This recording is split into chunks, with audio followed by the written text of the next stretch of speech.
Welcome to పల్లెటూరు విందు. Friends, మనము ఆంజనేయ స్వామికి ఎంతో ఇష్టమైన బెల్లం అప్పాలు ఎలా చేసుకోవాలో చూద్దాం.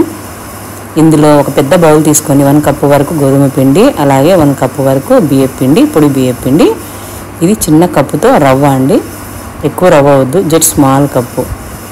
అదంతా పిండి మొత్తము మిక్స్ చేసి రవ్వ, గోధుమ పిండి, బియ్యం పిండి అన్నీ కలుపుకోవాలి కదండి. ఇప్పుడు ఆ గిన్నె పక్కన పెట్టేసి ఒక బాయిల్ స్టవ్ పైన పెట్టేసి అందులో 2 కప్పుల వరకు బెల్లము వేసుకోవాలి. మీరు స్వీట్ ఎక్కువ కావాలి అనుకుంటే ఇంకొక 1/2 కప్పు వేయచ్చండి. నేనైతే స్వీట్ సరిపడా వేసాను. కొంచెం స్వీట్ ఎక్కువ కావాలనుకుంటే 1/2. అలాగే ఇందులో మనం బియ్యం పిండి ఎంతైతే తీసుకున్నామో పిండి మొత్తము అలాగే అన్ని కప్పులు వాటర్ తీసుకోవాలి. ఆ బెల్లం పాకం రావాల్సిన అవసరం లేదండి, జస్ట్ కరిగితే చాలు. ఆ తర్వాత ఆ పిండిని కొంచెం కొంచెంగా ఆ బెల్లం కరిగిన వాటర్లోకి వేసుకోవాలి.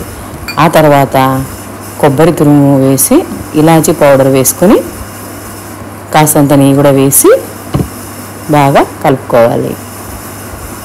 ఫ్రెండ్స్, మీకు చిన్న పని చేసి పెట్టాలి ఫ్రెండ్స్. నాకు ఏంటంటే, ఇంతవరకు మన ఛానల్ ఎవరైనా సబ్స్క్రైబ్ చేసుకొని వాళ్ళు ఉంటే సబ్స్క్రైబ్ చేసుకొని అలాగే ఫ్రెండ్స్కి, రిలేటివ్స్కి షేర్ చేయండి.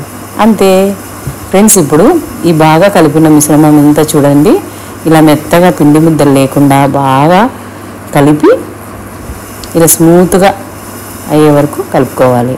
చూడండి, ఇలా స్మూత్గా వచ్చేసింది కదా, అలా అన్నమాట.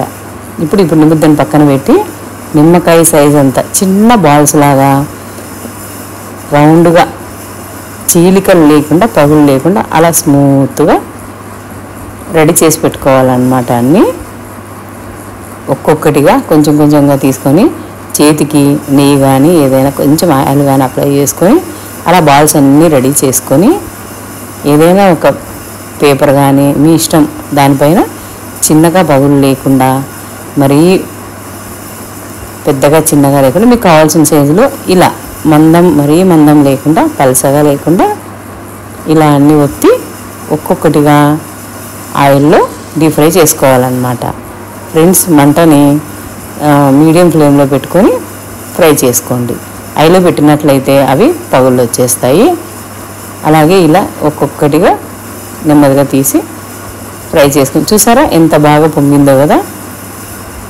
ఇలా కొంచెం కాలిన తర్వాత చూడండి, నెమ్మదిగా తిప్పించి మళ్ళీ రెండో వైపు కూడా కాల్చుకొని ఇప్పుడు వాటిని గరిటెతో ఆయిల్ లేకుండా బాగా ఒత్తాలి. ఎందుకంటే ఆయిల్లో స్విమ్మింగ్ చేసాయి కదండి, ఎక్కువ ఆయిల్ పట్టింటుంది. సో ఇలా గట్టిగా ఒత్తేసి ఒక ప్లేట్ తీసుకొని అందులో మీ ఇష్టం పేపర్ కానీ ఏదైనా వేసుకొని ఇలా వాటిపైన వేయాలి. నేనైతే ఇస్తరి పైన వేస్తున్నానండి.